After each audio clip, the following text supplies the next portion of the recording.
What's up, you guys? So today we're going to be doing a review on the Nintendo Switch 2 Joy-Con 2s, specifically the light purple and light green variant. Now, I know that I know I'm late on this, but hey, just chill out, man. Um, so yeah, so before we get into a look at the actual controllers themselves, we're going to take a look at the box, shall we? So here's the box that will here's the box for the item, and yeah, so these Joy-Cons will retail for around $100 and are currently still available in Walmarts and Targets and other places that have Joy-Con 2s. But anyways, we can see a nice shot of the Joy-Cons right here. And on the side we have Joy-Con 2, L and R, light purple and light green.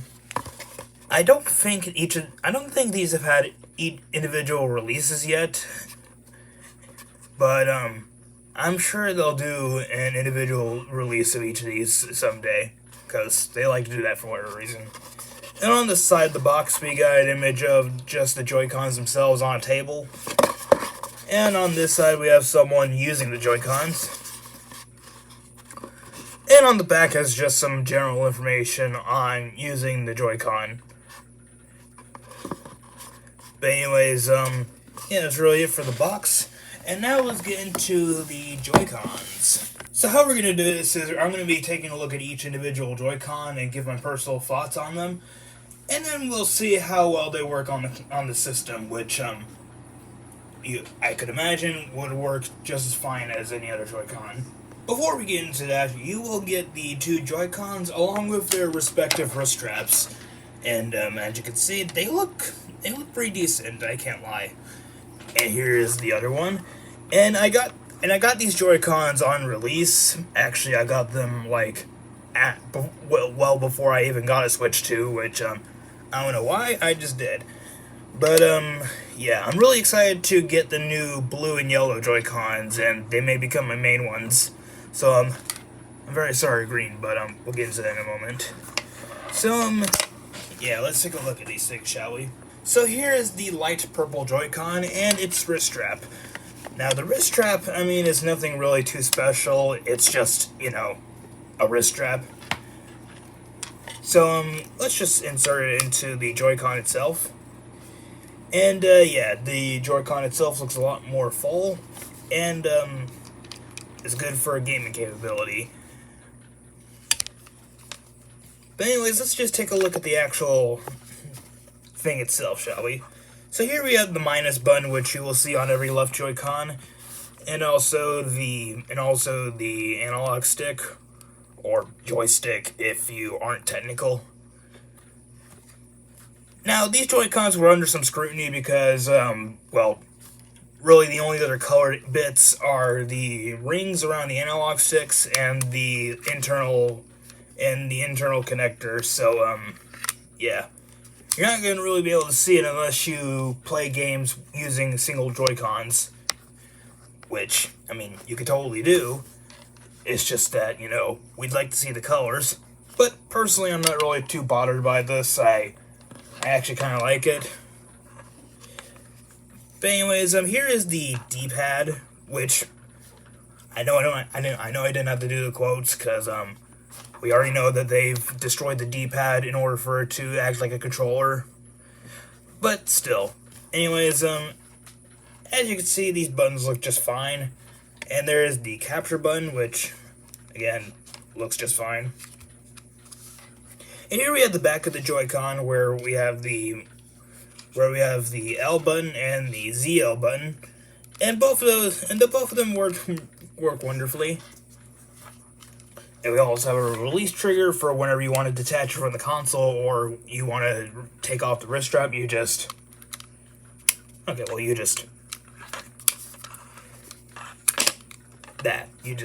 do that.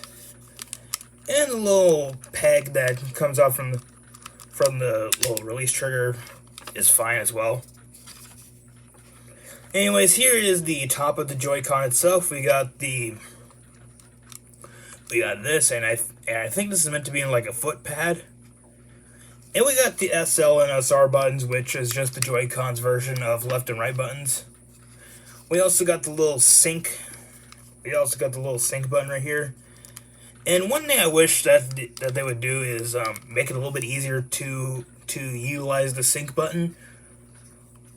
Although then again, I kind of understand, you know, to like allow it to fit inside the console, it can't be too exposed. But still,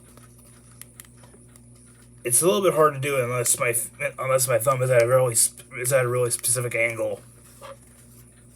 Anyways, here is where the Joy-Con is where the internal connector is where the connector goes into, and there's a little sensor or camera that is utilized for mouse mode.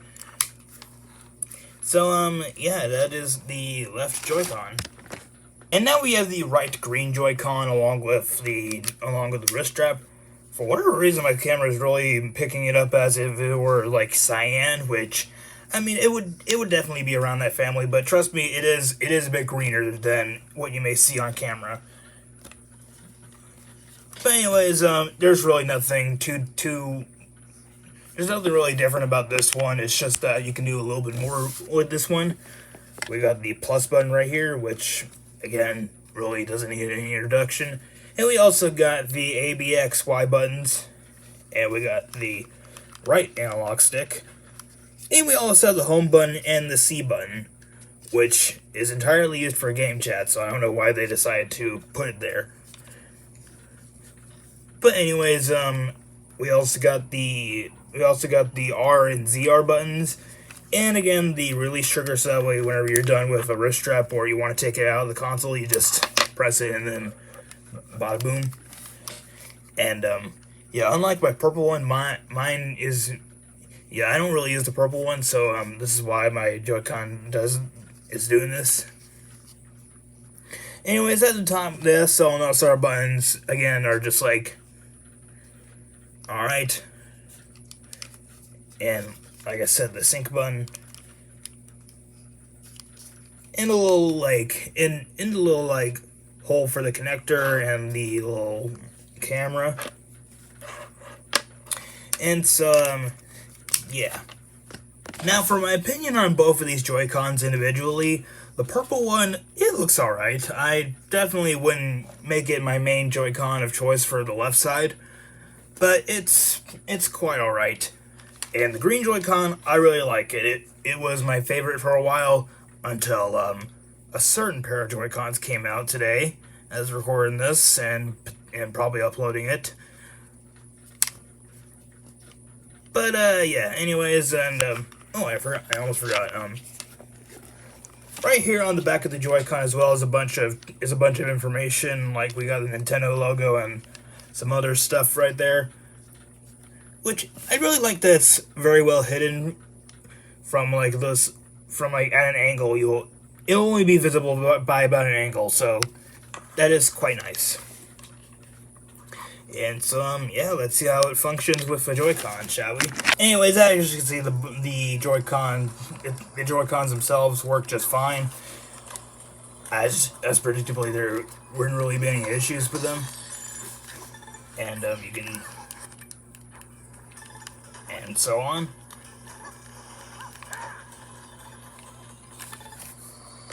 Also, predictably, mouse mode works just fine on this thing, so you can just.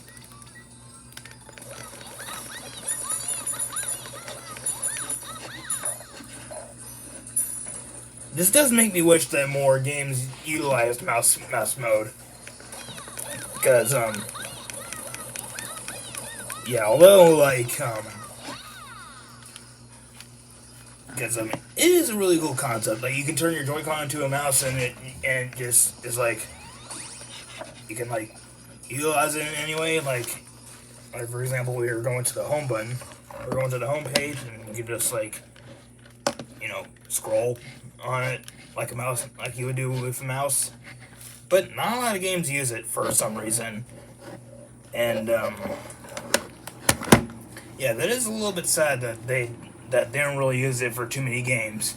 And if they do, it's for like very minuscule uses I want an entire game where mouse mode is like, you know, required. And no, I'm not talking about Super Mario Paint for the SNES on Nintendo Classics. But, yeah, that's about it for this review. I'll see you guys in the next video, and, goodbye.